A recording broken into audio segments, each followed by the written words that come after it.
Welcome to Shadowline Studio, where the line between reality and nightmare begins to blur. Every week, we dive deep into stories that twist your mind, chill your bones, and make you question what's real. From true, unsolved horrors to dark tales, born from the shadows, each story will stay with you long after the screen fades to black. If you love the feeling of your heart racing in the dark, you're in the right place. So go ahead, hit that subscribe button, turn on the notification bell, and join the growing community of those who dare to listen after midnight. Because here at Shadowline Studio, once you step into the shadows, there's no turning back.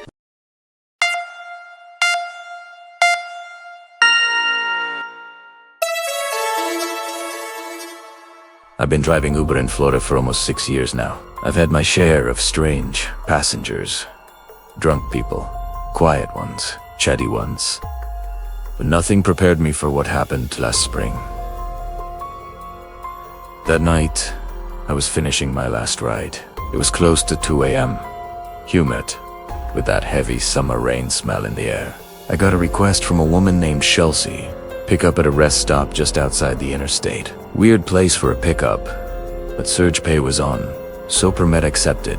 When I arrived, her request location was a bench under a flickering streetlight. The parking lot was empty, except for one old red car on the far end. My headlights swept across the bench and she was there, soaking wet, just sitting. Her head was down, hair covering her face, like she'd been crying. I rolled down the window a crack and said, "Hey, are you Chelsea?" She nodded slowly, stood up, and got in the back seat without saying a word. Her clothes were damp, leaving dark patches on the seat. I tried to be polite, asked where she was headed. "Home," she whispered. Her voice was soft, but shaky. I started driving. The GPS led us down a narrow 2-lane road bordered by trees. It was pitch black, except for the car lights cutting through fog. After a few minutes, I noticed something strange in the rearview mirror. She was staring out the window, completely still, barely breathing. But her reflection was turned toward me, even though her body wasn't. It wasn't a trick of light.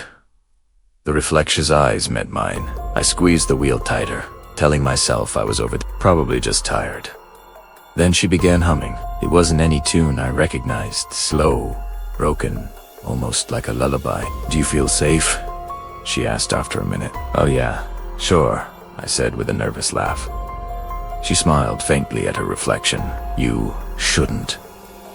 Something inside me went cold. The GPS suddenly changed paths, without me touching it. It redirected to a road that didn't exist anymore. I knew, because I'd driven here before, there was a dead end a few miles ahead. Nothing but a collapsed bridge and swamp. I turned around slowly, pretending to check something on my phone, and said, "Hey, the road's closed up ahead. I'll take another way." That okay, but when I looked back, she was gone. The car door hadn't opened. The seat was wet, but the door locks never clicked. I stopped in the middle of the road, jumped out, heart hammering. I checked the back seat, the trunk, even under the car. Nobody there. When I looked back at my Uber app, the trip had already ended. The receipt said, "Drop-off location rest. Stop mile marker 42. Time, 2:15 a.m. The exact same spot I'd picked her up. That bench was empty when I drove back, but I swear I could still hear that faint humming trailing behind my car through the night. Back in 2019, I was driving part-time for Lyft to cover extra bills. For the most part, it was easy money until one night in December. I got a ping around 11:40 p.m. Pick up a few miles outside of town at a grocery parking lot. The name on the request, David R. When I pulled in, there was no one there except a man standing underneath the only lamppost at the far corner of the lot. His jacket was bright red. I rolled down the window and called out, "You David?" He just nodded and got in. What weirded me out was that he didn't bring any phone with him. Usually, passengers check their GPS or text someone while riding. He kept both hands on his lap. Silent. I tried to make small talk. Nothing. so I focused on the road. The address he'd entered was 40 minutes away, way out near farm country. The farther we went, the darker it got. No lights, no houses. The GPS was the only thing guiding me. After about 20 minutes, I noticed something unsettling in the mirror. His red jacket looked damp, darker around the shoulders, almost like AD. Spilled something. When we stopped at a long stretch of nothing but road, he finally spoke. "You ever get lost out here?" he asked. "Not really," I said, keeping my tone light. He smiled faintly and said, "I used to live around here. Before it all burned down." I froze a little. "Before what burned down?" He didn't answer. He just leaned his head against the window, whispering something I couldn't catch. The signal dropped soon after. No GPS, no service. It was just my headlights and the sound of tires grinding gravel. I told him I might need to turn back until we got signal again. I blinked for a second to check my other phone, and that's when it happened. Someone knocked from inside the trunk. A slow, heavy asterisk thud. Toot, toot. I slammed the brakes, turned around to see him grinning wide, eyes gleaming in the dark. "Don't open it," he said. "That's my brother. He gets cold." I threw the car in park and jumped out, dialing 911. But of course, no signal. When I opened the trunk anyway, my flashlight revealed nothing. Empty.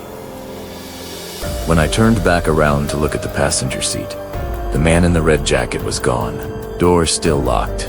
No footprints around the car. When I finally made it back to town, I checked the app. History, no ride recorded, no payment, no person named David, or out of curiosity. I looked up fires in that area from years ago. There was one barn fire, set by a man named David R. who died inside with his brother.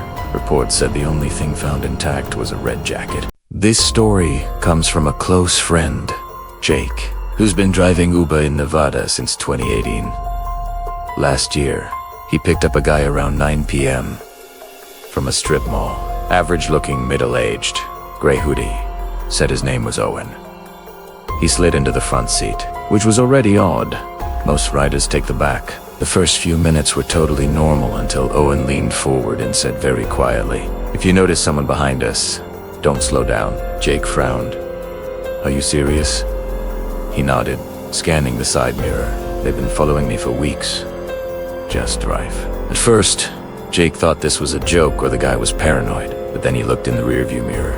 Sure enough, there was an old Crown Victoria 2 cars behind them, with one headlight slightly dimmer. He kept driving, trying to stay calm. The car behind them matched every turn. Jake whispered, "Man, who is that?" Owen wiped sweat from his forehead. "Someone who doesn't like when I leave." Jake's stomach turned. "Leave what?" But Owen didn't answer.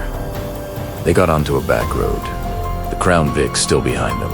Then, abruptly, its lights went off. Complete darkness. Jake sped up. "Forget this. I'm calling the cops," he said. But when he glanced back, the passenger seat was empty. The door hadn't opened. He slammed on the brakes, jumped out, and looked around. Nobody there. The fields were silent, cold wind whistling. Then, from behind him, his own car's trunk creaked open by itself. Inside was an old, crumpled gray hoodie, exactly like the one Owen had been wearing. Confused, Jake reported the whole thing. Weeks later, he learned something that still haunts him.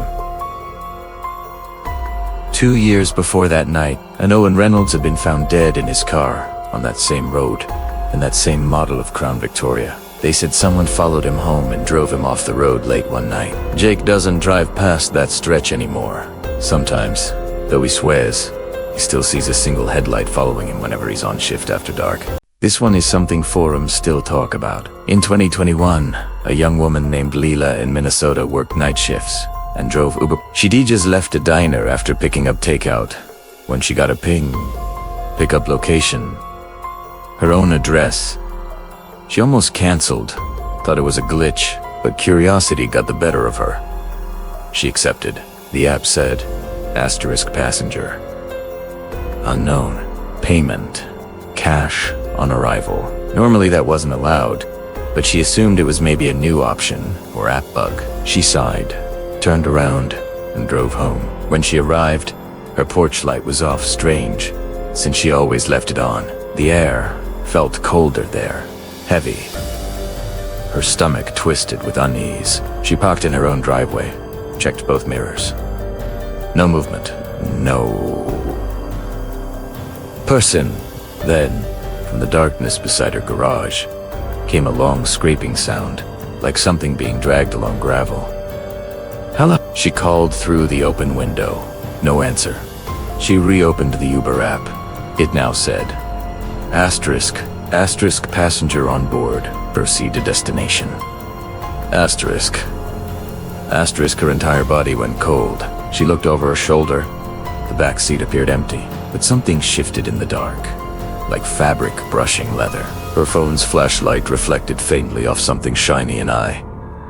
Panicking, she threw the car into reverse, swerved out of her driveway, and sped off down the road. She looked back once more, but saw nothing. She pulled over a mile later, opened all 4 doors, even checked under the seats.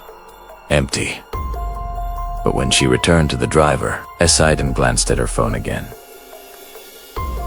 The Uber app was still open, showing the destination as an address she didn't recognize. She tapped directions, and the map zoomed in on a graveyard. Her phone suddenly buzzed with a message from unknown. 5-star ride. I'm home now. She deleted the app that night.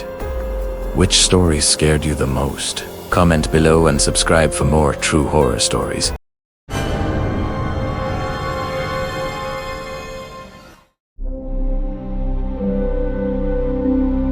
And that was another journey into the shadows. If you felt that chill run down your spine, don't let it fade just yet. There are countless more stories waiting for you in the dark corners of Shadowline Studio. Make sure to like this video, subscribe, and turn on the notification bell so you never miss what lurks behind the next story. Share this video with someone who thinks they're brave enough to watch alone. And remember, the shadows are always closer than you think.